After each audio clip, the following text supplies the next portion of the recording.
안녕하세요. 배당으로 씨 뿌리기입니다. 오늘은 저번 주에 이어 제가 투자를 하는 이유를 부자 아빠, 가난한 아빠라는 책의 설명과 함께 이어나가려고 합니다. 기요사키는 사람들을 크게 네 종류로 돈을 번다고 합니다. 급여를 받는 사람, 전문직이거나 자영업을 하는 사람, 사업을 하는 사람, 투자를 하는 사람들로 이루어져 있고, 이 네 개의 분야 모두 장단점을 갖고 있다고 합니다. 이 그룹인 급여를 통해 돈을 버는 사람들은 시스템을 위하여 일하는 사람이라고 합니다. 이들은 미래에 대한 두려움 또는 리스크에 대항하여 안정을 찾기 위해 일자리를 구합니다. 자신의 시간을 들여 노동을 제공하고 고용주와 계약한 복지 혜택을 받는 것에 대한 편안함을 느끼는 것을 상대적으로 선호하고 우리 주변에서 쉽게 맞이할 수 있습니다. S그룹에 속하는 사람들은 자기 자신이 스스로 시스템이 되어 일을 한다고 합니다. 이들은 자기 자신이 고용주가 되거나 자신이 정한 일을 스스로 하여 수익을 만들어냅니다.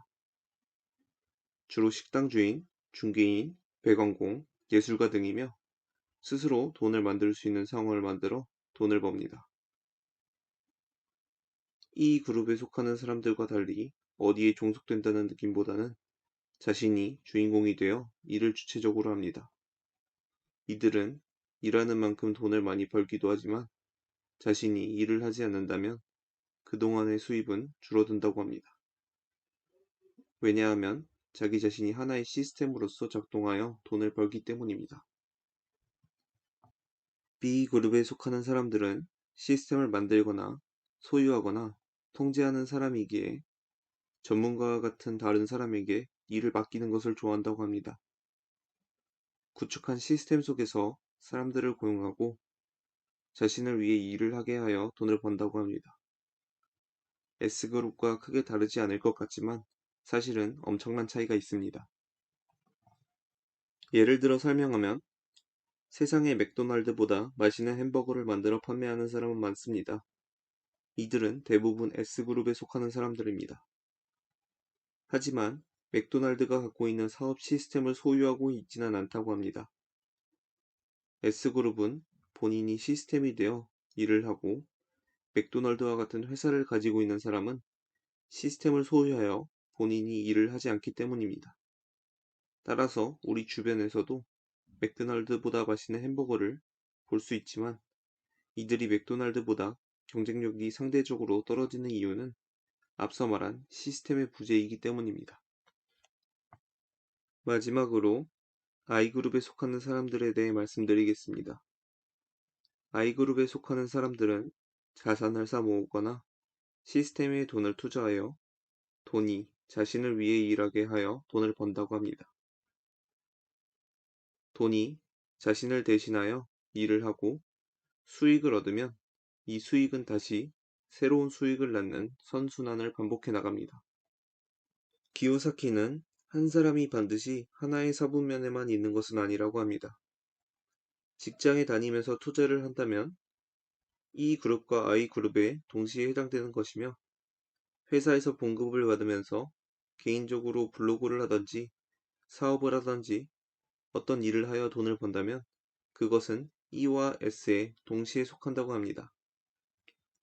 하지만 기요사키는 E 그룹과 S 그룹이 있는 왼쪽 사분면에선 부자가 되기 힘들다고 합니다. 왜냐하면 자신의 몸이 직접 하는 것에는 육체적, 시간적인 한계가 있기 때문입니다. 따라서 현재 E와 S에 속해 있더라도 언젠가는 오른쪽 사분면으로 넘어와야만 부자가 될 수 있다고 합니다. 여러분들도 아시다시피 직장에서 지혜롭게 대처하는 책이라든지 자영업을 하면서 필요한 정보와 성공한 신화와 같은 왼쪽 사분면인 E, S그룹에서 성공하기 위한 서적은 많고 오른쪽 사분면인 B그룹과 I그룹을 위한 정보는 상대적으로 적다고 합니다. 따라서 우리는 일생 동안 왼쪽 사분면에만 치우쳐져서 인생을 보고 배우며 살게 된다고 합니다.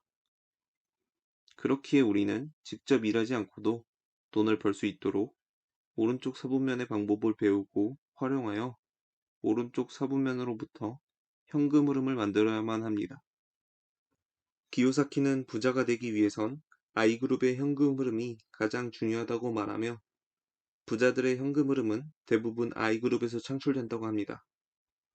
따라서 그는 우리가 경제적인 독립을 위해선 I그룹에 나오는 현금 흐름은 필수적이며 경제가 좋거나 나쁘거나 모두 의미를 갖는 자산을 구매해야 한다고 합니다.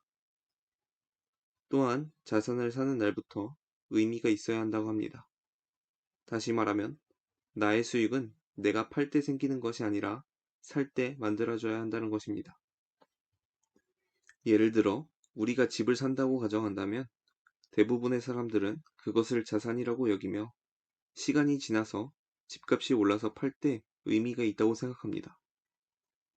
하지만 진정으로 의미 있는 자산은 집을 사고 나서 우리가 세를 받고 우리에게 직접적인 현금 흐름이 창출돼야지만 의미 있는 자산이라고 합니다. 경제적인 자유를 위해서 그리고 훌륭한 투자자가 되기 위해서 우리 모두 의미 있는 자산을 구매하여 과거에 흘린 피와 땀을 웃으며 돌이켜볼 수 있는 날이 저를 포함하여 여러분에게도 오기를 바라며 이상 영상 마치겠습니다.